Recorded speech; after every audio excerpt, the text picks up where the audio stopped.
ফাইজলামি করার দরকার নাই। আপনি এবং আপনার মালিক সহ টোটালি বসে সিদ্ধান্ত নেন 15 দিনের মধ্যে আপনারা শিক্ষার্থীর জন্য কি করতে পারবেন। 15 দিনের মধ্যে যদি না হয় তাহলে আপনারা চলে যাওয়ার জন্য সম্পূর্ণভাবে প্রস্তুত থাকুন। নো এক্সকিউজ, কোনো কথা শোনা হবে না। এবং 42 বছর ধরে থাকা খেসারত তোমাদের দিতে হবে। তোমরা ভাড়া পর্যন্ত দাও না। মিয়া ফাইজলামি করো, তোমার কিন্তু বেচা কিনেই নাই, তুমি ভাড়া দিবে কেমনে? স্টুডেন্ট না আসলে তোমার বিক্রি হয় কি করে? তুমি খালি এখানে ভুলা আইটেম লিখে রাখছো, এগুলো তোমার নাই। যে ভুলা কিছু তিনবার লিখছো, ভুলা কিছু তিনবার লিখছো, এটা তো একবার লিখে কথা। এটা মানে এটা ঠিক আছে, এটা বড় করে আর কি। এই যে দেখো এটা কেমনে ডাল হয় ভাই? শোনো ভাই, শোনো তুমি অনেক কথা বলতেছো। এই যে ডালের মধ্যে কোনো ডালই নাই। এই যে ডাল যা আছে এগুলো তো মিশে নাই, এগুলো তো বালের পানির মতো ভাই। এটা কি? এটা কোনো ডাল হইলো? এটা মানুষ খাবে কেমনে? এগুলো আপনারা তোমার যে এতবার বলা হইছে, তোমাদের তো কোনো কাজ হয় না। এখন যারা মিস্টেকের ডালগুলো ইউজ করলে আমি ওদের কি কি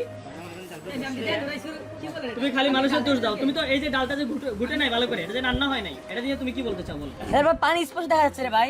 এই ভাই দেখেন শুনছে কিনা শুনছে আলু তো ছিলাই নাই। ভাই আপনি অন্য স্বীকার করেন, অন্য হইতেছে, কিন্তু এক্সকিউজ দিবেন না ভাই, প্লিজ আল্লাহর রাস্তায় এক্সকিউজ দিবেন না। না ভাই শুনেন, আপনার চেহারা দেখে আমাদের কোনো মার্সি আসবে না। কারণ আপনারা 42 বছর ধরে এই ক্যাফেটেরিয়া চালানোর পরে ন্যূনতম নট আ সিঙ্গেল চেঞ্জ আমরা দেখি নাই। তাহলে আপনাকে কেন রাখবো? আপনি 3টা কারণ বলেন কেন আপনার ক্যাফেটেরিয়া এবং আপনার মালিককে আমরা রাখবো। 3টা কারণ বলেন। আপনি একটু শিক্ষিত মানুষ, আপনি 3টা কারণ বলেন। আলটিমেটামের কথা বলি নাই, আপনি 3টা কারণ বলেন আপনাকে কেন রাখা দরকার, এখানে আপনার কেন প্রয়োজন বলেন। আপনি 3টা কারণ বলেন। আমি বন্ধ করে দিই। আচ্ছা আমি বলি আপনাকে, এই ক্যাফেটেরিয়ায় কেউ কি এখন ফাউ খায়, টাকা কম দেয়?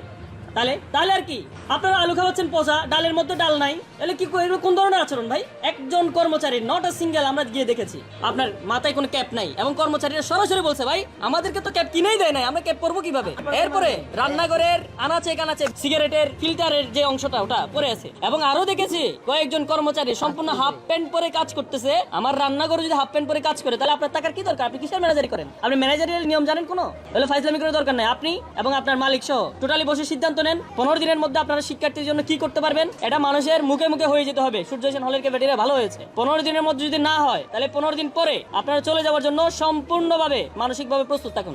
এর বাইরে কোনো কথা হবে না, এটাই শেষ।